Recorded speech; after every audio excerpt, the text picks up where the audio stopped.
Who has raised? Yeah, Nupur, Nupur, go ahead, ma. Thank you, Rory. Hare Krishna. Therefore, my dear young friends, born of demons, please act in such a way that the Supreme Lord, who is beyond the conception of material knowledge, will be satisfied. Give up your demoniac nature and act without enmity or duality. Show mercy to all living entities by enlightening them in devotional service, thus becoming their well wishers. Nothing is unobtainable for devotees who have satisfied the Supreme Personality of Godhead, who is the cause of all causes, the original source of everything. The Lord is the reservoir of unlimited spiritual qualities. For devotees, therefore, who are transcendental to the modes of material nature, what is the use of following the principles of religion, economic development, sense gratification, and liberation, which are all automatically obtainable under the influence of the modes of nature? We devotees always glorify the lotus feet of the Lord, and therefore we need not ask for anything in terms of dharma, kama, artha, and moksha, religion, economic development, and sense gratification. These are described in the Vedas as three varga or three ways to salvation. Within these three categories are education and self realization, ritualistic ceremonies performed according to Vedic injunction, logic, the science of law and order, and the various meanings of earning one's livelihood. These are the external subject matters of study in the Vedas, and therefore I consider them material. However, I consider surrender to the lotus feet of Lord Vishnu to be transcendental. Narayana, the Supreme Personality of Godhead, the well wisher and friend of all living entities, formerly explained this transcendental knowledge to the great saint Narada. Such knowledge is extremely difficult to understand without the mercy of a saintly person like Narad, but everyone who has taken shelter of Narad's disciplic succession can understand this confidential knowledge. Prahlad Maharaj continued, I received this knowledge from the great Saint Narad Muni, who is always engaged in devotional service. This knowledge, which is called Bhagavad Dharma, is fully scientific. It is based on logic and philosophy and is free from all material contamination. The sons of the demons replied, Dear Prahlad, neither you nor we know any teacher or spiritual master other than Shanda and Amarka, the sons of Shukracharya. After all, we are children, and they are controllers. For you especially, who always remain within the palace, it is very difficult to associate with the great personality. Dear friend, most gentle one, would you explain how it was possible for you to hear Narada? Kindly dispel our doubts in this regard. Hare Krishna. Thank you, ma.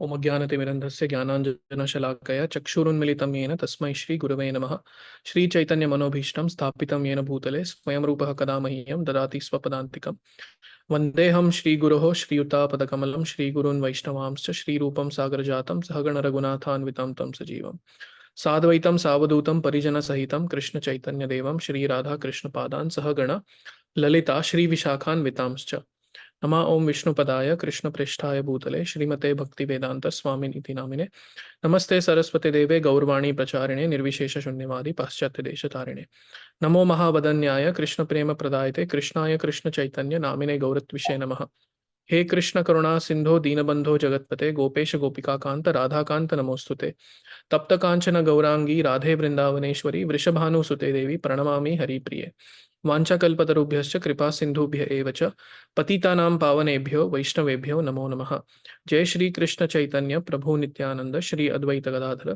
श्रीवासादि गौरभक्तवृंद हरे कृष्ण कृष्ण कृष्ण हरे हरे हरे राम राम राम हरे हरे मूकं करोति वाचालं पंगुं लंघायते गिरिं यत्कृपातमहं वन्दे श्रीगुरुं दीनतारिणम्. So thank you, dear devotees. Thank you to all those who read as well. So this is a very interesting chapter.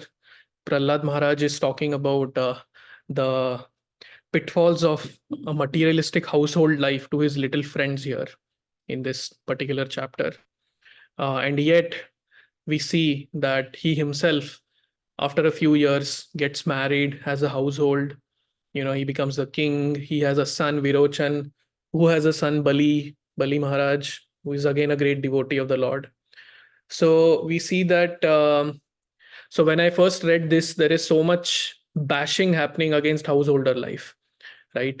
But then you see Prahlad Maharaj's own life where he is doing all those things. He is getting into household life and everything. So then I had to, hear some lectures and try to get some clarity on this. So the lifestyle of a householder that Prahlad Maharaj is condemning here is the materialistic householder life where only sense gratification is the center. This is not about the householders who try to keep Krishna in the center and practice spiritual life within Grihastha. But anyway, so this chapter starts with a very interesting verse. This is a very famous verse as well, especially those who get into parenthood. So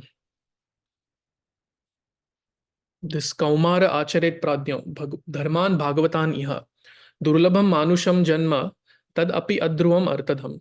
Right? Prahlad Maharaj said, one who is sufficiently intelligent should use the human form of body from the very beginning of life. In other words, from the tender age of childhood to practice the activities of devotional service, giving up all other engagements. The human body is most rarely achieved, and although temporary like other bodies, it is meaningful because in human life, one can perform devotional service. Even a slight amount of sincere devotional service can give one complete perfection. So Prahlad Maharaj is suggesting here that the spiritual life should be practiced from the tender age of Kaumara. So Kaumara is the phase of childhood that is around 5 years of age. So there is Kaumara, then there is Pauganda, then there are all these phases. We'll see in Krishna Leela where Krishna's Leela is often spoken about in the phases of his childhood. Like Kaumara is up till 5 years, then he starts taking care of calves, then he graduates and starts taking care of cows and things like that. So from the age of 5 is what Prahlad Maharaj is suggesting here, that devotional service should be practiced by the children. So here Prabhupada talks about the Vedic system of Gurukul and things like that, right? And so here three important things about the human form of life are spoken. I mean, why is Prahlad Maharaj exhorting all of us to utilize this human form of body right from the tender age of 5 to engage in spiritual practices? Is because of three things. The human body is rarely achieved. So the human body is very rarely achieved among the 8.4 million species of life. After evolving through all these, many of these life forms, after don't know how many births, we get this human form of life.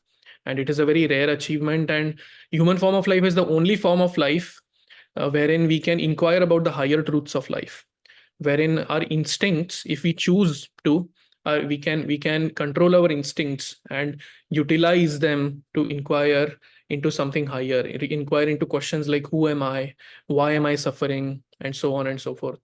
Just like Sanatan Goswami asked Chaitanya Mahaprabhu, who am I, why am I suffering, why am I put into this condition, how should I come out of this condition, what is it that I need to do, and things of that nature. In animal species, it's not easy to do that. It's of course we have certain animals, like for example the deer, who is Bharat Maharaj in his previous life. So because of his spiritual power, although in the body of the deer, he got this rare gift from the Lord that he could remember the mistakes that he made in his previous life. But then that's rare. That's not like a common thing, right? So it's rare. The human body is rare. And although temporary, so human body is rare, yet it is temporary. It is a material body. So it is temporary like all other bodies. It's going to jatasya hi dhruvam mrityur dhruvam janma mritasya cha, right? Those who Krishna says in the Gita, the one who is born is sure to die, and one who has died is sure to get born. That's the cycle of birth and death, Krishna says in the Gita. But although being rarely achieved and although being temporary like the other material bodies, this human form of life is supremely meaningful because of the reasons that we just discussed, that it gives us a chance to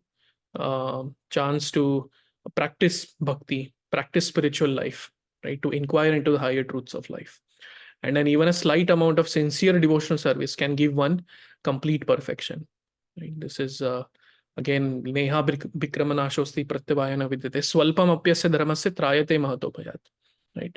The example of Ajamil comes into mind here when he performed some devotional service and he happened to name his son, and even though he called out to his son Narayan, not even intending to call out the Lord Narayan, but he was calling out his son. He got all his, he got a second chance. His his his destiny to burn in hell because of all the things he did was actually wiped out because of his calling out the name of Narayan. So this is a very famous verse again. Kaumara acharit pradnyo. So yeah, any thoughts on this? Let's open it up.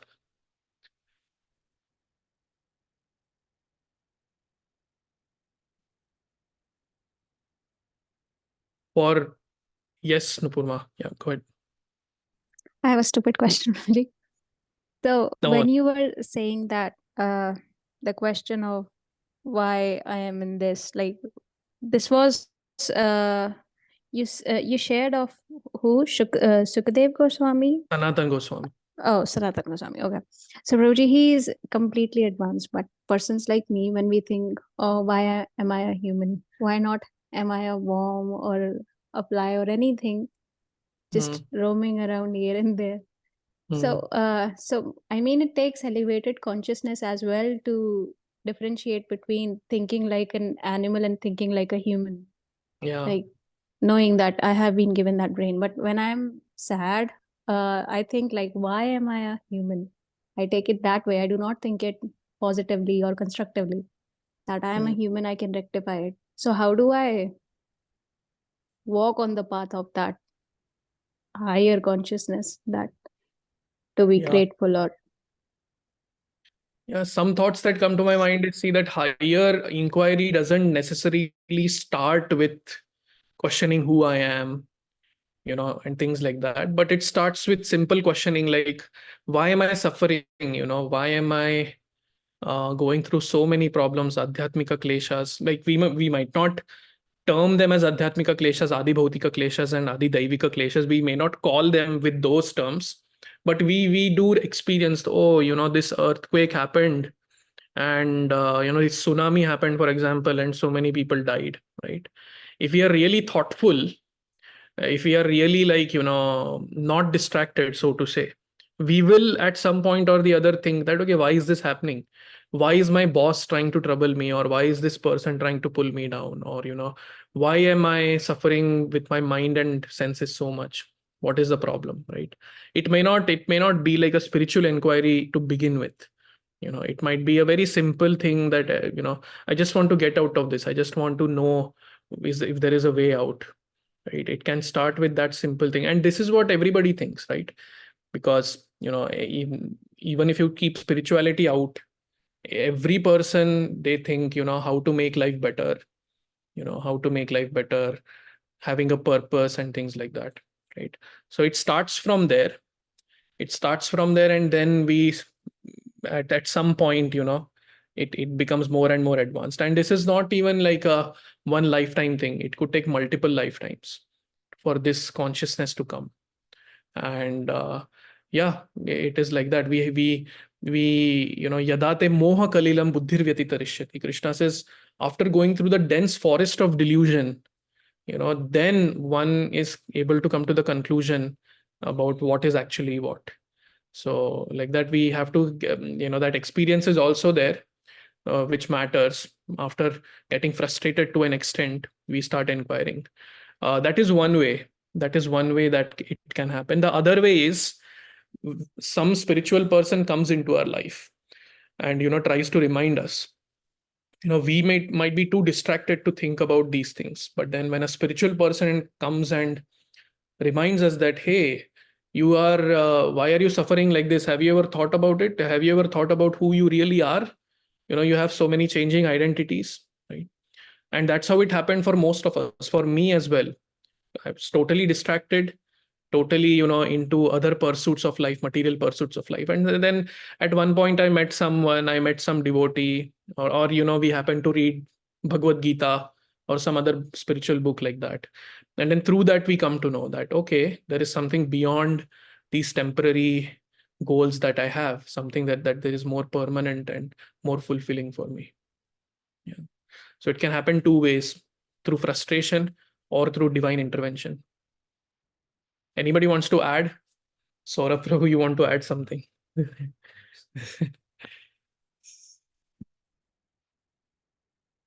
Is that okay, Ma? Yes, Prabhuji. Thank you so much. No worries. Hare Krishna. So if there is nothing, anyone else has any thing to share on this, or we can move ahead with the next. Hare Krishna, Prabhu. Yes, Lekha Mataji.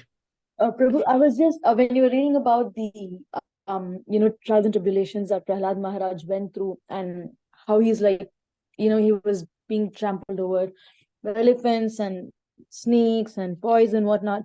I was just and then you mentioned about Ajamila's pastime and how he didn't even intend on calling Narayana, and still, he got liberation.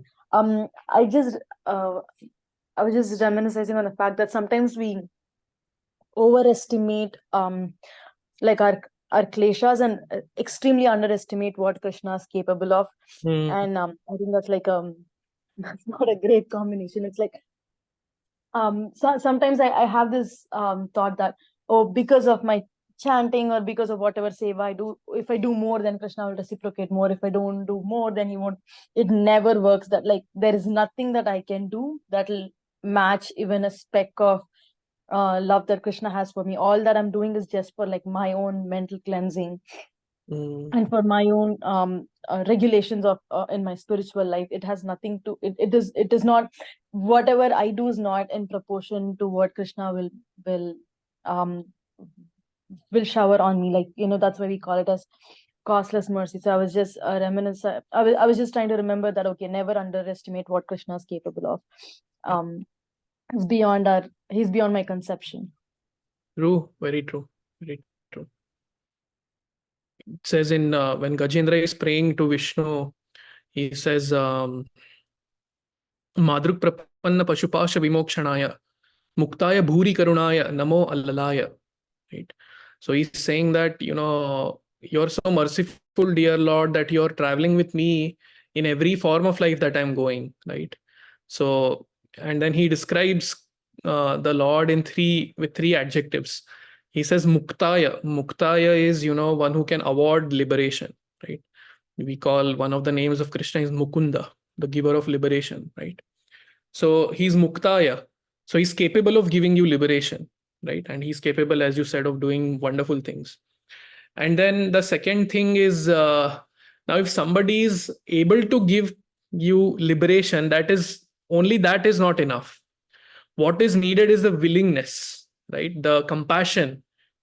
If there is compassion and there is an ability to give liberation, then it is meaningful. Just the ability to give liberation may not be enough, right? So Krishna is described as by Gajendra as Bhuri Karunaya, supremely compassionate, right? He's not only capable of giving compassion, but he's not only capable of giving liberation, but he's also supremely compassionate. And not only that, he's supremely compassionate, he's Namo Lalaya. He's incessantly trying to turn us towards him. He's incessantly trying to, somehow or the other, make sure that we come to a spiritual path, right? That's how Gajendra describes Lord Vishnu. And it's a very beautiful description. In Upanishads, it is said that the soul and the super soul are compared to two birds sitting on the same tree. And then one bird is trying to eat the fruits of the tree, and in that process is suffering and enjoying and whatnot. But then this other bird is trying to, is waiting for this Jiva bird to turn towards him, right? Like that, Krishna is capable of doing wonderful things, definitely. We have to remember that. Just that sometimes because Krishna's presence is not so apparent in our lives, we might think that, oh, like I have to fix this and things like that, which should be there. That attitude should be there. But then when we keep hearing more, when we study Shastras more, we study the stories of devotees in Bhagavatam and the stories of devotees around us, That time we understand that yes, Krishna is capable of doing many things. And then when that cloud of misconception goes away, then we'll actually see that Krishna's presence is there in our lives. We'll start seeing Krishna's mercy in small things that happen in our lives. Thank you, Mataji. Wonderful. Thank you, Prabhu. Wonderful. Thank you. Okay. Yeah, any other thoughts here, dear devotees? Okay. So moving ahead. So in one of these verses here, Prahlad Maharaj says that happiness, just like distress is destined, happiness is also destined, he says. So let me search for destined.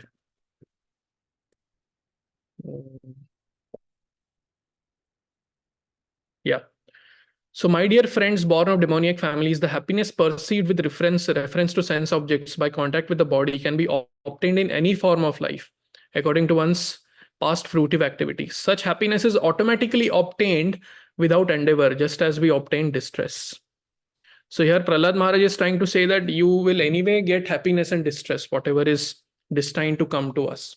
So then the lesson here is that the endeavors that are for, over endeavor for material sense gratification, material happiness, economic development are not to be performed, is what Prahlad Maharaj is saying here, because they result in loss of time and energy. Of course, it doesn't mean that we do not have to engage with our material situation. We have to engage with our material situation. But what is being mentioned here is over endeavor for something that is impossible. So that is what is being discouraged by Prahlad Maharaj over here. If one's endeavor is directed towards Krishna consciousness, one can surely attain the spiritual platform of self-realization. There is no such benefit from engaging oneself in economic development. So this is a very simple point that way, and it is very individualistic also. Somebody might have to, depending on the situation of their life, they might have to focus, more on maybe economic development or things like that. But then the principle remains same. The principle is that in pursuit of economic development, in pursuit of material happiness, if we are going away from spiritual happiness, then that is not really very great. The other one of the verses quoted here is, dharma svanushtita pumsam vishwaksena kathasuya na utpadayed yadi ratim shrama eva hi kevalam. This comes in the thing somewhere in the first canto or second canto, that verse. So we can do very nicely our dharma and everything, but if that doesn't cause rati, na utpadayed yadi ratim, rati is love for God, and that thing is just shrama eva hi kevalam. It's just labor, is what is said. Anyway, any thoughts on that?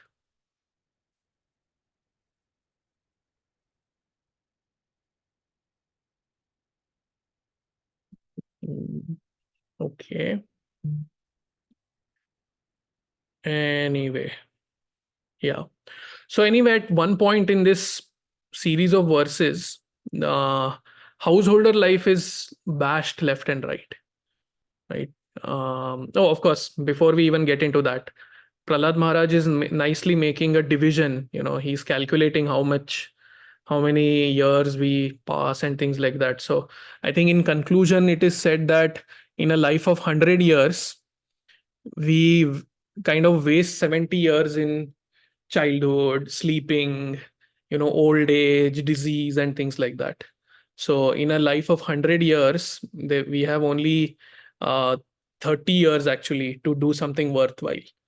So the rest of them are gone in certain phases where we can't differentiate, we can't discriminate much. So that nice breakup is given over here about the years of a person's life. And yes, and this is where the this is where when a person too attached to household life due to being unable to control his senses, what person too attached to household life due to being unable to control his senses can liberate himself? An attached householder is bound very strongly by ropes of affection for his family, wife, children, and other relatives. And I'm pretty sure all of us who are here we all come from families, and we know that, we have a very strong bond of attachment to our relatives, right? And that is definitely there. That is definitely there. But then there is an extreme that is this. That extreme is money is so dear that one conceives of money as being sweeter than honey. Therefore, who can give up? Yeah, this is fine. But then when this goes to an extreme, this affection or this, attachment goes to an extreme, then in order to gratify one's senses, such a householder can go to any lengths, can go to any lengths like stealing or whatnot, and without any care or concern for others, who might be getting affected. So that is the kind of householder life, that is being condemned by Prahlad Maharaj over here. Because if you were to take this isolated and then say that, oh, householder life is itself bad, then that doesn't make sense from the overall context of theology. Because we see that in Vaishnavism there were so many kings who were householders, who were very great kings. Janak Maharaj, karmanaivahi samsiddhim astita janakadaya, right? He perfected his life by performing his duties as a king, as a householder. Then there's so many other kings, Yudhishthir, and Ram himself is setting an example of being a householder, the greatest example of being a householder. So the householder life that is condemned here is that other extreme, that negative extreme of householder life, where sense gratification is the center. So that is what is being so we have to take this in context. It is not to be taken in isolation and conclude that householder life is itself Maya, and attachment to family, affection for family is Maya. So, any thoughts on that point? Hare Krishna, Prabhu. Hare Krishna. Prabhu, not on the second point that you mentioned, but more about the first point, which is that when we live our life, we only live effectively, 30 years out of the 100 years.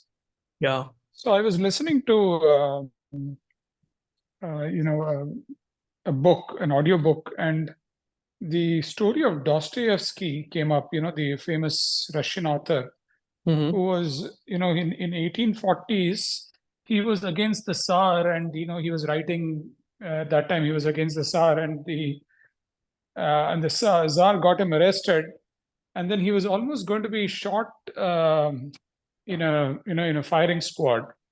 Mhm. And he was a young man, in his 20s or something. And what happened is, just as he was going to be shot, suddenly a messenger came there and said that the Tsar has commuted all the sentences, and he'll be sent to, all those political prisoners will be sent to hard labor. Okay. And he was sent to hard labor, and then, he saw that incident as like getting a rebirth, getting an opportunity to live life once again. Mm. And so he started writing nonstop. He wrote many major works. Lot of famous books he wrote, and he kept writing nonstop. Mm. So the point that I was trying to make is, when someone realizes that that they have a new lease on life, that's from the material standpoint, Mm.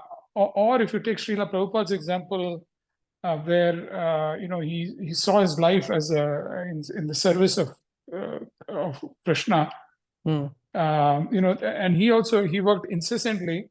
Then in the contemporary example, I was thinking about, when I heard of Dostoevsky's example, I was thinking about Gaurang Prabhu, and how he had an accident where he had a near-death experience when he was young.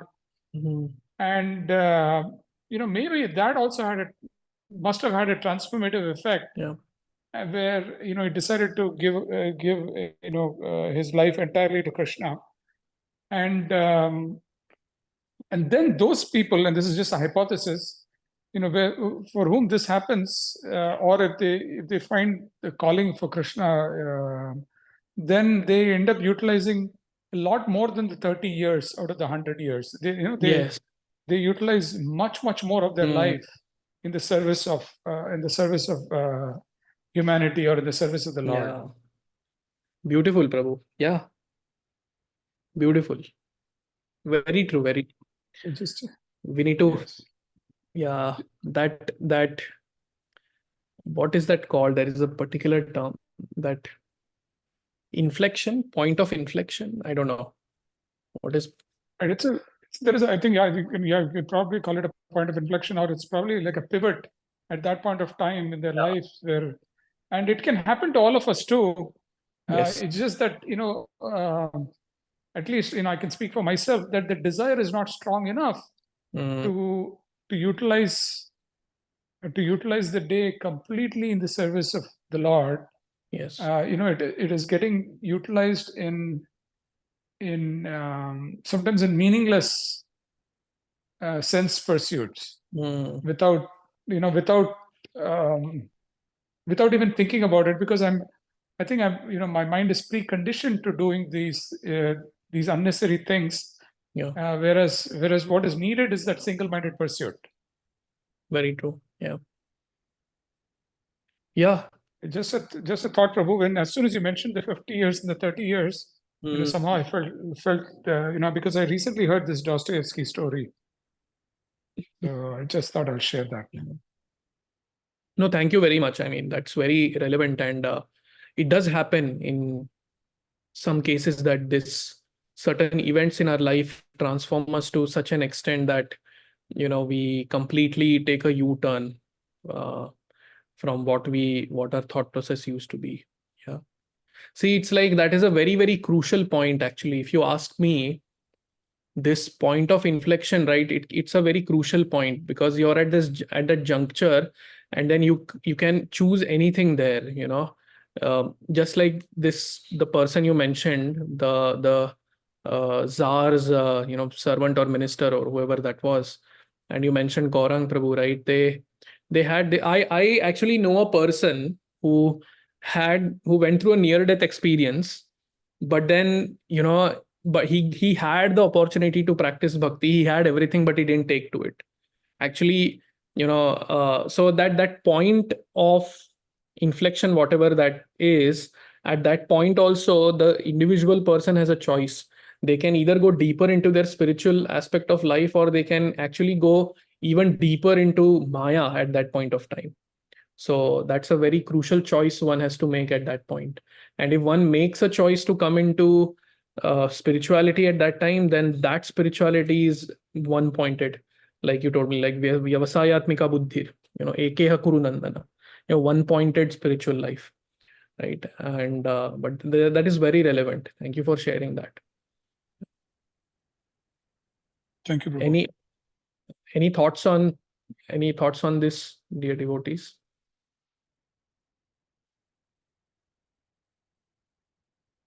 Did anyone have such a point of inflection in their life that really drove them to go deeper into spiritual life?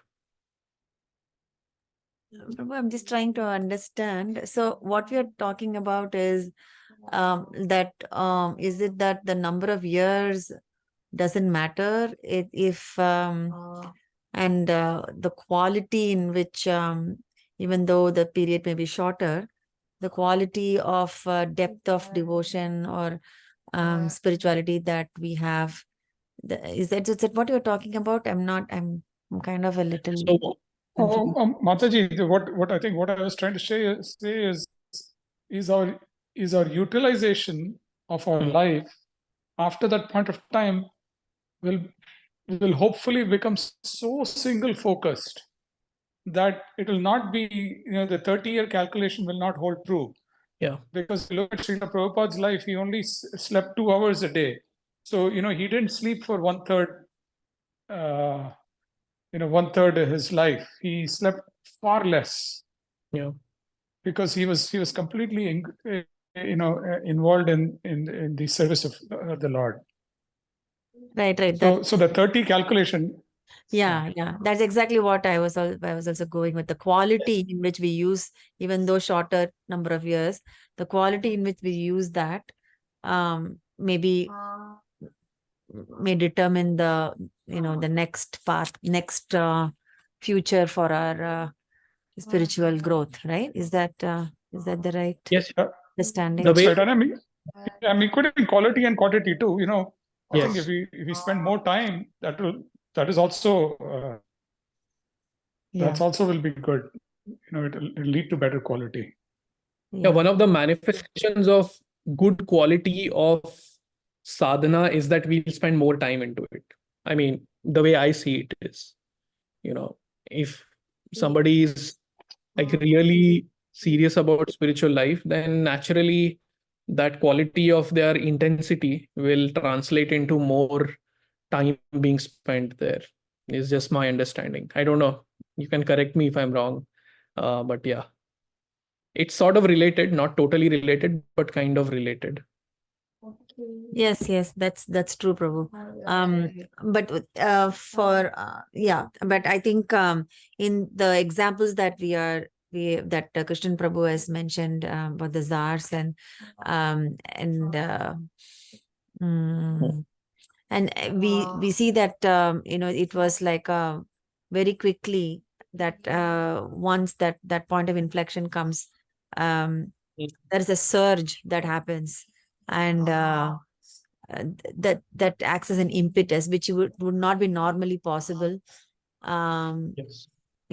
maybe for that living entity, or which would normally take like many lifetimes for somebody, right? I mean, if you that's what I meant to say. Yeah. See this. Sorry, go ahead, bro. Somebody was. So there is this story of Khatwanga Maharaj. How many of you know the story of Khatwanga Maharaj? Story of Khatwanga Maharaj. So Khatwanga Maharaj was a great king, and he fought on the side of the demigods, fought on the side of the Devtas for many years, and the Devtas won the battle. And after they won the battle, they wanted to reward Khatwanga Maharaj. So they asked Khatwanga Maharaj, "What do you want? You fought so valiantly on our side. So tell me, kya chahiye?" So then Khatwanga Maharaj said, "Look, I have everything and I'm already old. So what will I do with material enjoyment and things like that? But if you want to give me something, then tell me when I'm going to die." So Khatwanga Maharaj said, "Tell me when I'm going to die." And then the Devata said, "Sure, we'll tell you. You are going to die in the next moment," they said. And then as soon as Khatwanga Maharaj heard this, that was a point of inflection for him. As soon as he heard this, he sat in meditation of Vishnu and he perfected in life in one moment, actually. So that, that goes back to the point of quality that you were mentioning, Mataji. That, Way Goswami Tulsidas ji also. Yes. changed. You want to talk about? No. I think it is just the change of orientation from external to internal. Yes, exactly. That is the thing that can change you. Thank you. Yeah, Amazing. Yeah. wonderful point. Soham Prabhu's father, that was. Thank you, Prabhuji. Prabhu, can you go back to that verse that you were just reading? That cocoon. Cocoon is there. Cocoon. Cocoon. Yeah, silkworm cocoon. Yeah, right there. Yeah. So the attached householder is like a silkworm which weaves a cocoon in which it gets imprisoned, unable to get out. So as Prabhuji mentioned, if we really, so we are all definitely like householders, and we are all, whether we like it or not, weaving a cocoon in which we are getting imprisoned. But as Prabhuji rightly said, if we really go inward and really focus on our connection with Krishna, then ultimately that cocoon becomes a butterfly. So at the end of this life, we'll become a butterfly and fly back to the spiritual world. So that is why this the cocoon example is actually given. So the cocoon, so this body that we have is like a shell. And if we don't focus inwards and go deeper to Krishna, we'll never be able to fly out like a butterfly and come out. But in this shell, there will be a lot of pain. But if we don't endeavor like that cocoon, we will never become a butterfly. So that's why this example is very relevant. Just wanted to share that. Thank you, Prabhu. A nice play of words comes to my mind. If you want to really get out, then you have to go in. Yeah. So Yes, yes. Right. yeah. Yes, thank you so much, dear devotees. And then what else is here? So Prabhupada talks about, actually even the verses talk about householder life, the attached householders' plight. So Prabhupada also talks about the attached householders' plight in very heavy words, actually, in the purports. And many things Prabhupada talks about the Varnashrama system, where one is trained as a brahmachari for the first 25 years of life. Then one has a choice to become a grihastha or to continue his renounced order of life. Then after grihastha ashram, one becomes a vanaprastha and one takes sannyas. So Prabhupada repeatedly mentions in these purports, at least once or twice I've read while going through these purports, that he mentions about sannyas. At one point of time in life, Prabhupada says we should take sannyas and dedicate our life completely. So the principle there, I guess, again, this is again something that I had heard from Maharaj. One devotee asked Maharaj, this was many years ago in Pune Yatra, I believe. Radhanath Swami is who I'm talking about. So one devotee from the audience asked this question to Maharaj. Maharaj, so most of us are grihasthas. So and then Prabhupada repeatedly says in his purports that we should take vanaprastha and eventually take sannyas and things like that. But what do we do? Do we do that? Like, do we follow that? Do we take vanaprastha at some point? Is it needed? And then the way Maharaj answered that question is, he said, whether we externally take vanaprastha or externally take sannyasa or not, that's a different issue. But the principle being focused on is that as we pass through our life, we have to start orienting our life in such a way that we start spending more time in bhakti and not in our materialistic pursuits, is what Maharaj said. Now that may not necessarily translate into the external act of taking vanaprastha or the external act of taking sannyas. It may mean like that for some people, but it may not mean like that for others. It may not be practical really. So like that, Maharaj said that the principle is to focus more on the spiritual side of our life, and slowly, so to say, give up the material side of our life. And again, that is not like a overnight thing, that gradually happens. And that's what Maharaj mentioned. And it was a very balanced answer, I felt, because that is a doable thing. That is a doable thing, because it may not be doable for everyone to just take vanaprastha and take sannyas and things like that. And even in sannyas, this is interesting. Within sannyas, there are 4 stages: Kutichak, Bahudak, Parivrajakacharya, and Paramahamsa.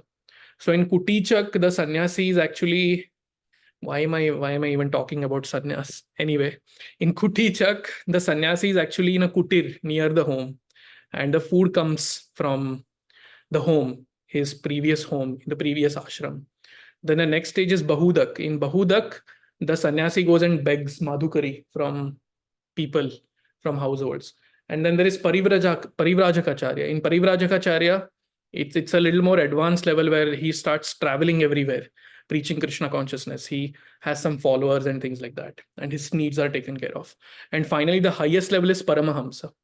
A Paramahamsa is like totally not of this world. And like Paramahamsa is somebody like Madhavendra Puri or the Avadut Brahmana. They are Paramahamsas. They are like dead for the world actually. They're only, we were discussing last time, they are Dhiya, Vacha and Manasa. Their body, mind and words are all dedicated to the service of the Lord. So like that. So it's an organic growth. It's an organic change. It's not something that happens overnight. But the principle remains same at all times, that slowly we need to divert towards spiritual life more. Yeah. Anyway, any thoughts on that aspect? Anyone ready to take sannyas?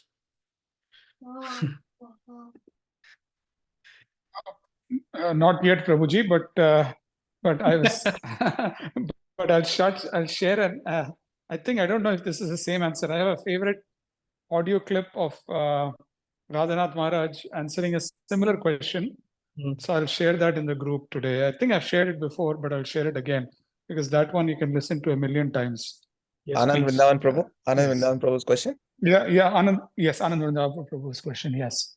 Also, is Kameshwar Prabhu here? Yeah, I think he's here. Yeah. Hare Krishna, Kameshwar Prabhu. Okay, maybe he stepped out. Okay, sorry, because he's asked a lot of questions about sannyas ashram and things like that. So I wanted him to comment on this.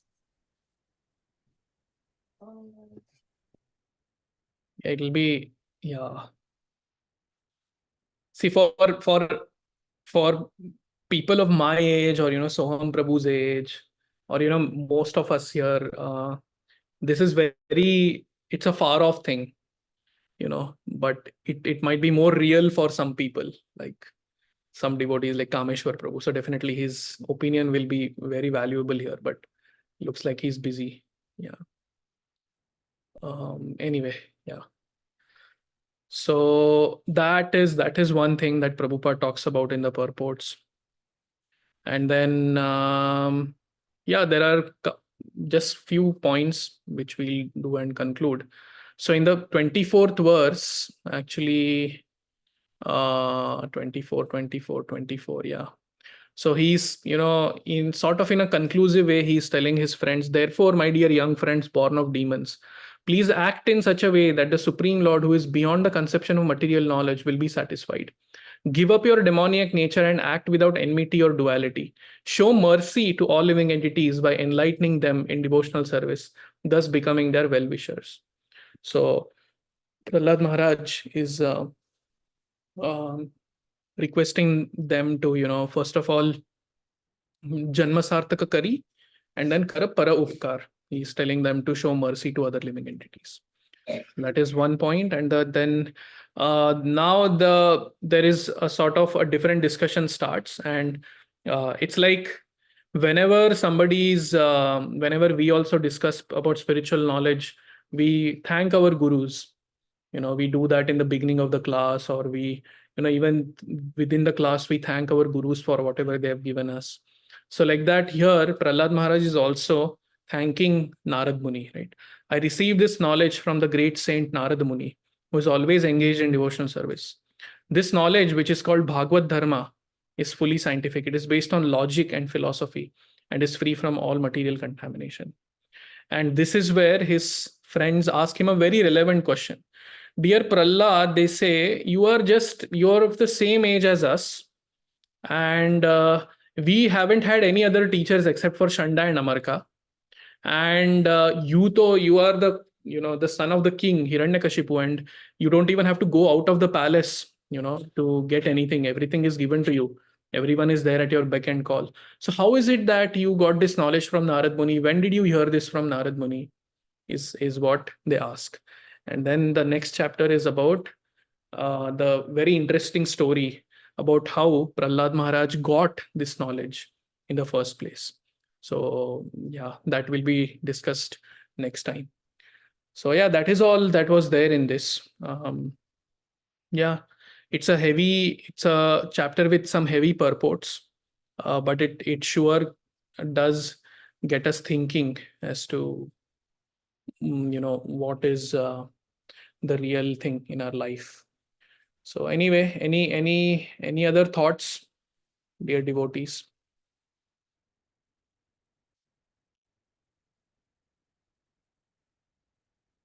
Just one point, Prabhu, which is completely not related to the class or anything, but I was talking to Chaitanya Charan Prabhu today, and he was quoting Soren Kierkegaard.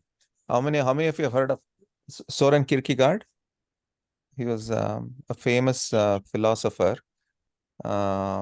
He's called the father of existentialism. Oh, you heard Vishal Prakash Prabhu. Yeah, so in that there is one point that he makes, which I think is a brilliant point, and CCP was sharing with me. So he says how we should preach, or how we should give classes, or how the audience should be, and where is God in the picture and all that. So typically what we do is we speak about God, right? We speak about God and the audience listens, right?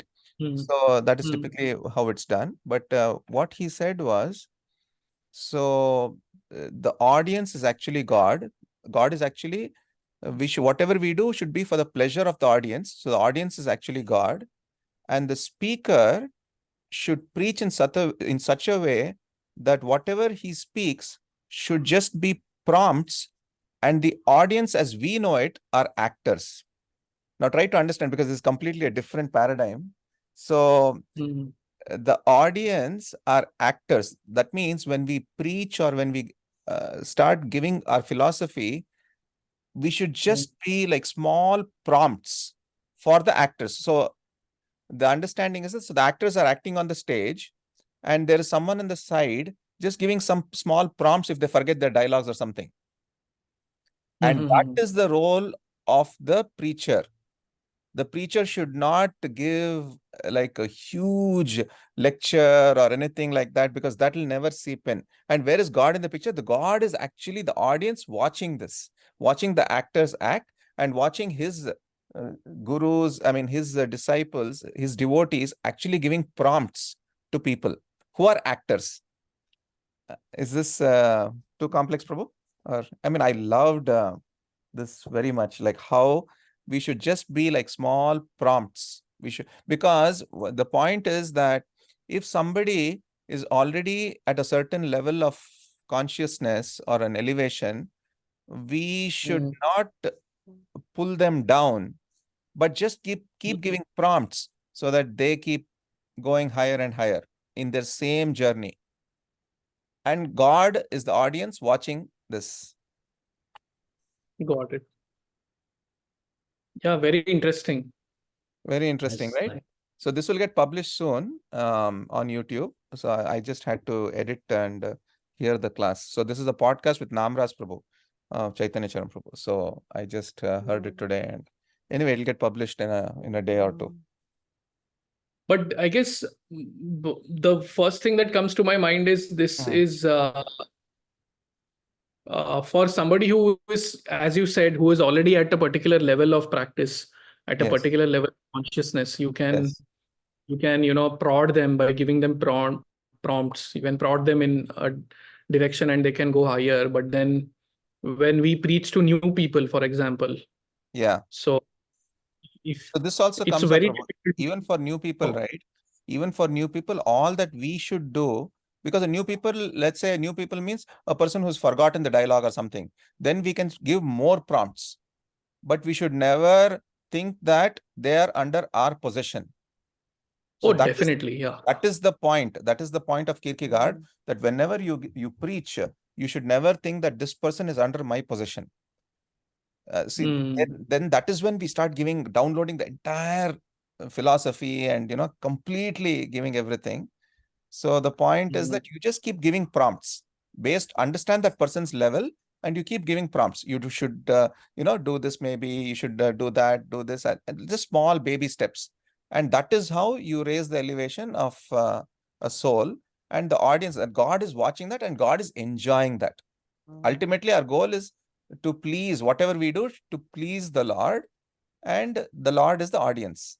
I loved that whole flip of this paradigm shift. No. I love it too, Prabhu. I love it a lot. And so this also helps with the situation that each of this in the audience, even if they're younger, they probably have a lot of sukriti, and they may be advanced souls and just waiting to be to get a prompt for them to go on the right path. So we may not even have a major role to play in helping them. Exactly, Prabhuji. And that is why and also this keeps the prompting person or the speaker actually humble also, because then they will not start thinking that, oh, this person has been converted by me, or I've changed this person, or I have taken this person to Krishna. So that all that will completely go away. And then you'll just understand that my role is to just give prompts. It's a very beautiful way to look at outreach, actually.